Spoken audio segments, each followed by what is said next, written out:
ડેડિયાપાડાના ધારાસભ્ય ચૈતર વસાવાના કેસમાં મુખ્યમંત્રી ભૂપેન્દ્ર પટેલ અને નાયબ મુખ્યમંત્રી હર્ષ સંઘવીએ વકીલને સૂચના આપી અને આ સૂચનાને લઈને ગોપાલ ઇટાલિયાએ સવાલો ઉઠાવ્યા છે અને કહ્યું છે કે ચૈતર વસાવાને જેલમાં પૂરવાનું આખું ષડયંત્ર હર્ષ સંઘવી અને મુખ્યમંત્રીએ ભેગા મળીને કર્યું છે। શું છે આ સમગ્ર વિવાદ તેની વાત કરીશું આ વિડીયોમાં।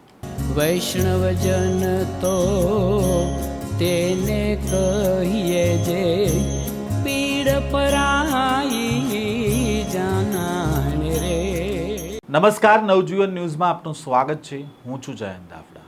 ડેડિયાપાડામાં વનકર્મી પર હુમલો, ખંડણી અને ફાયરિંગના કેસમાં ધારાસભ્ય ચૈતર વસાવા સહિત 9 આરોપીઓને નર્મદા સેશન્સ કોર્ટ દ્વારા દોષી ગણી 7 વર્ષની સજા સંભળાવવામાં આવી હતી, જેમાં એક મહિલા શકુંતલા બલિરામભાઈ વસાવા તેમણે 18 દિવસના નવજાત બાળક સાથે જેલમાં ગયા હતા અને તેમના દ્વારા ગુજરાત હાઈકોર્ટમાં જામીન અરજી કરવામાં આવી હતી। આ કેસમાં રાજ્ય સરકાર દ્વારા માનવીય અભિગમ દર્શાવતા સરકારી વકીલ હાર્દિક દવેને સૂચના આપવામાં આવી હતી કે જે મહિલા છે 18 દિવસના બાળક સાથે જે જેલમાં છે તેના કારણે સરકાર તરફે જામીન અરજીનો વિરોધ કરવામાં ન આવે, ત્યારે સુનાવણી દરમિયાન સરકાર તરફે કોઈ વાંધો લેવામાં ન આવ્યો અને શકુંતલા વસાવાને ગુજરાત હાઈકોર્ટમાંથી જામીન મળી ગયા અને તેના જ લીધે 18 દિવસનું બાળક અને તેની માતા છે તે જેલ મુક્ત થઈ ગયા છે। જો કે સરકારી વકીલ દ્વારા કહેવામાં પણ આવ્યું કે મુખ્યમંત્રી ભૂપેન્દ્ર પટેલ અને નાયબ મુખ્યમંત્રી હર્ષ સંઘવીએ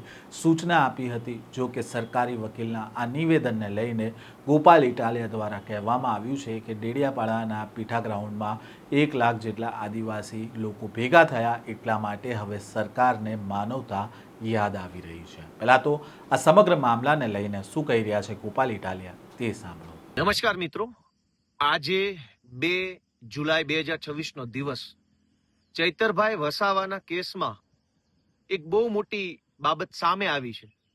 જ્યારે ચૈતરભાઈને જેલમાં પૂર્યા ત્યારના એ દિવસે, જે દિવસે ચુકાદો આવ્યો એ દિવસનું જો મારું મીડિયાનું નિવેદન સાંભળ્યું હોય તો એમાં હું બોલ્યો છું કે સરકારી પોલીસ, સરકારી ફરિયાદી, સરકારી સાક્ષી, સરકારી વકીલ બધાએ ભેગા મળી અને ભાજપના ઈશારે નિર્દોષ લોકોને જેલમાં પુરાવાનું ષડયંત્ર કર્યું છે। આ નિવેદન મારું તે દિવસથી લઈ આજ દિવસ સુધીનું છે। હવે આ વિડીયો સાંભળો, બહુ એક રસપ્રદ બાબત સામે આવી છે, આ સાંભળો।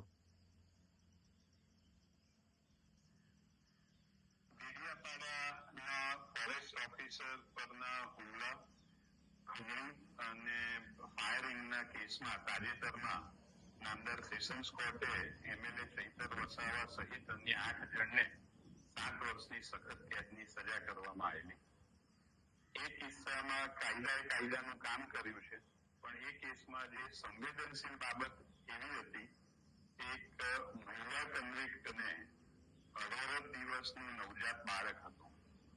એ જે બાબત છે જ્યારે સરકારના ધ્યાન પર આવી ત્યારે ગુજરાત સરકારના માનનીય મુખ્યમંત્રી શ્રી ભૂપેન્દ્ર પટેલ સાહેબ તથા માનનીય નાયબ મુખ્યમંત્રી શ્રી હર્ષભાઈ સંઘવી સાહેબે સંયુક્ત નિર્ણય એવો લીધો કે માનનીય ભૂપેન્દ્રભાઈ પટેલ અને હર્ષ સંઘવીએ એવો નિર્ણય લીધો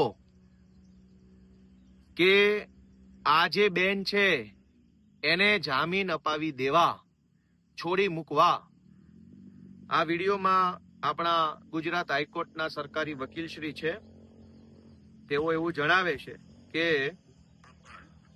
જામીન અરજી કરે ત્યારે સરકાર તરફે એટલે ગુજરાતની હાઈકોર્ટના માનનીય સરકારી વકીલ શ્રી એવું જણાવે છે કે ભૂપેન્દ્રભાઈ અને હર્ષ સંઘવીએ સીધી સૂચના હાઈકોર્ટના સરકારી વકીલ સાહેબ શ્રીને આપી અને વકીલ સાહેબ શ્રીએ હર્ષ સંઘવી અને મુખ્યમંત્રીની સૂચના પ્રમાણે કોર્ટમાં કામ કર્યું, જેના કારણે શકુંતલાબેનને જામીન મળી ગયા।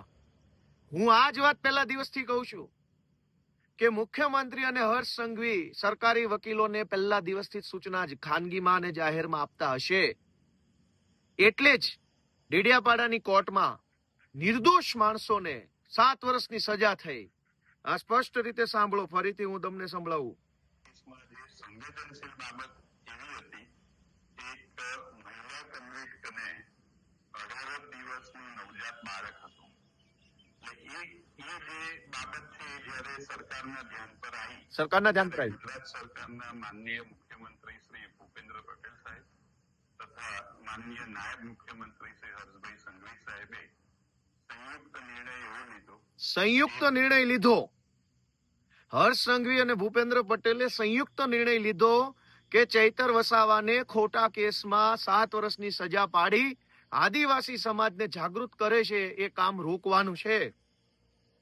આ ખેલ આજે ખુલ્લો પડી ગયો. હાઈકોર્ટના માનનીય સરકારી વકીલ શ્રી પોતે બોલે છે કે એને સરકારમાંથી સીધી સૂચના મળી અને કોની અધિકારીની નહીં, કાયદા વિભાગના આઈએએસ ની નહીં, કાયદા વિભાગના સચિવ, ઉપસચિવ, નાયબ સચિવ, મદદનીશ સચિવ વગેરેની નહીં, સીધી ગૃહમંત્રી હર્ષ સંઘવી અને ભૂપેન્દ્ર પટેલની સીધી સૂચના મળી. તો એનો અર્થ એમ થયો કે આ આખા કેસની અંદર સીધી સૂચના ત્યાં બેઠેલા 2 માણસોએ આપી છે, ચૈતર વસાવાને જેલમાં પૂરવાની. અને હવે એવું કહેવામાં આવે છે કે માનવતાનો સંવેદનશીલ અભિગમ રાખ્યો. ભાઈ ડેડિયાપાડાના કેસમાં રાજપીપળાની સેશન્સ કોર્ટમાં પણ સરકારી વકીલ હતા જ. તો રાજપીપળાની સરકારી વકીલ જે કોર્ટમાં સરકારી વકીલ છે એને મુખ્યમંત્રી અને ગૃહમંત્રીએ કેમ માનવતાનો સંદેશ ન આપ્યો? ત્યાં તો સરકારી વકીલે જે કાંઈ દલીલો કરવાની હતી એ કરી, ખોટી સજા પડાવડાવી. અને હવે મુખ્યમંત્રી સંવેદનશીલ થઈ ગયા, ગૃહમંત્રી માનવતાનો અભિગમ દાખવતા થઈ ગયા. શું કામ? કેમ કે આજે ડેડિયાપાડાના પીઠા ગ્રાઉન્ડમાં 1 લાખ આદિવાસીઓ એકઠા થયા ને એટલે માનવતા યાદ આવી.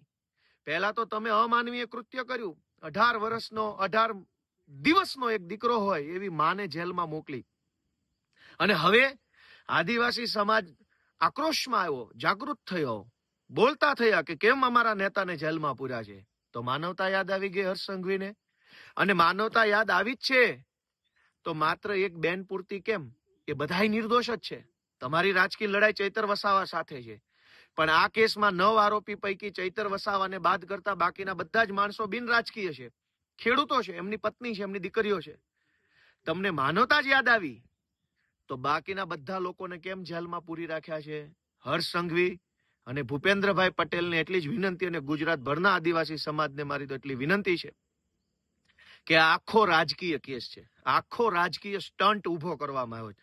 આજે હાઈકોર્ટના સરકારી વકીલ શ્રી જે બોલ્યા છે એનાથી સાબિત થઈ ગયું કે આખા કેસની અંદર મુખ્યમંત્રી અને ગૃહમંત્રીને શરૂઆતથી લઈ અંત સુધી બધી માહિતી છે. છેલ્લી વાર આ વિડીયો સાંભળી લો શું બોલે છે. સાંભળો. એ કિસ્સામાં કાયદાનું કામ કર્યું છે, પણ એ કેસમાં જે સંવેદનશીલ બાબત એવી હતી, એક મહિલા કન્વિક્ટને 18 દિવસનું નવજાત બાળક હતું. એટલે એ જે બાબત છે જ્યારે સરકારના ધ્યાન પર આવી ત્યારે ગુજરાત સરકારના માનનીય મુખ્યમંત્રી શ્રી ભૂપેન્દ્ર પટેલ સાહેબ તથા માનનીય નાયબ મુખ્યમંત્રી શ્રી હર્ષભાઈ સંઘવી સાહેબે સંયુક્ત નિર્ણય એવો લીધો કે મહિલા આરોપી જ્યારે પણ જામીન અરજી કરે ત્યારે સરકાર તરફે એનો કોઈ પણ જાતનો વિરોધ કરવાનો નથી. જેથી એ સૂચનાને અનુસરીને ગુજરાત સરકારના પ્રોસિક્યુટર તરીકે સૂચનાને અનુસરીને એટલે કે સરકાર સૂચનાઓ આપે છે, અને સરકાર સૂચના આપે એ તો હું સમજુ છું, પણ સરકાર સૂચના આપે તો સરકારનો કર્મચારી, અધિકારી, એનો ઓથોરાઇઝ માણસ આપે. મુખ્યમંત્રી ક્યારેય કોઈને સીધી સૂચના ન આપે. આમાં સીધી સૂચના આપી છે. એનો અર્થ એમ કે ચૈતર વસાવાને જેલમાં પૂરવા માટેનું આખું ષડયંત્ર હર્ષ સંઘવી અને મુખ્યમંત્રીએ ભેગા મળીને કર્યું છે એવું આજની આ બાબત પરથી સાબિત થાય છે. જય આદિવાસી. ધારાસભ્ય ગોપાલ ઇટાલિયાએ કહ્યું કે ડેડિયાપાડાના કેસમાં રાજપીપળાની સેશન્સ કોર્ટમાં પણ સરકારી વકીલ જ હાજર હતા, ત્યારે મુખ્યમંત્રી અને ગૃહમંત્રીએ કેમ માનવતાનો સંદેશ ન આપ્યો?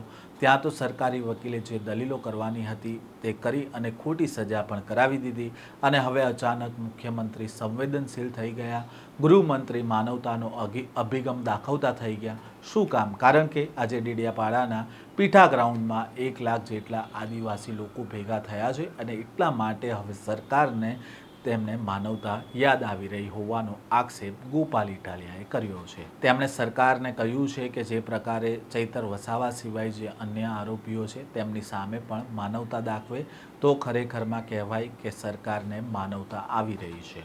હાલ ગોપાલ ઇટાલિયાએ કેટલાક સવાલો ઉઠાવ્યા છે અને તેને જ લઈને ચૈતર વસાવાના કેસને લઈને ખળભળાટ પણ મચ્યો છે. આ પ્રકારના સમાચાર સાથે ફરી મળીશું નવજીવન ન્યૂઝ સાથે જોડાયેલા રહેજો.